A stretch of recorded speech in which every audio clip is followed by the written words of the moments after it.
Panukala na magpatayo ng Sports Academy para palakasin pa ang skills ng mga student athletes. Dahil sa batas ni Senator Bato de la Rosa, alamin sa Siyasat presents DWIZ Track Record Report.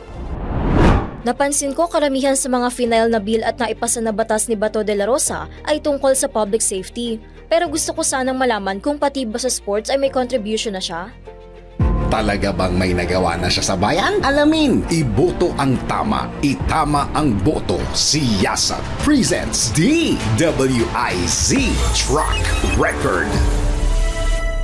Sa patuloy na pagsisiyasat ng aming team, napag-alaman na ang sports industry ay kabilang sa mga binibigyang halaga ni Senator Bato de la Rosa. Sa katunayan ay naisabatas niya ang Republic Act 11470 o ang National Academy of Sports. Layunin nito na mag-establish ang National Academy of Sports System o NAS system na magsisilbing institusyon na nakasentro lamang sa pagbibigay ng special training para sa mga student athletes para mas mapalawak pa nila ang kanilang skills at knowledge sa napili nilang sports. Ipatatayo ang main campus ng National Academy of Sports sa New Clark City Sports Complex na matatagpuan sa Capas, Tarlac. Dahil sa paglalayo na palakasin pa ang abilidad ng mga estudyante, itatayo ang mga facilities alinsunod sa international standards para masiguro na advanced ang magiging training ng mga ito at magagawang makipagsabayan sa ibang mga atleta. Para sa mas organisadong pagpapatakbo ng nasabing campus, makikipagtulungan ito sa Department of Education o DepEd at Philippine Sports Commission o PSC. Bukod pa riyan,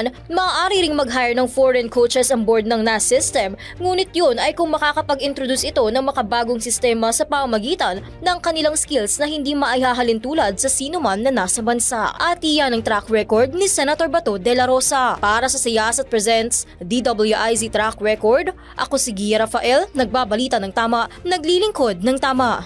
Ngayong alam mo na, gawa na ng listahan ng iboboto mo. Iboto ang tama, itama ang boto. Siyasat presents DWIZ Track Record.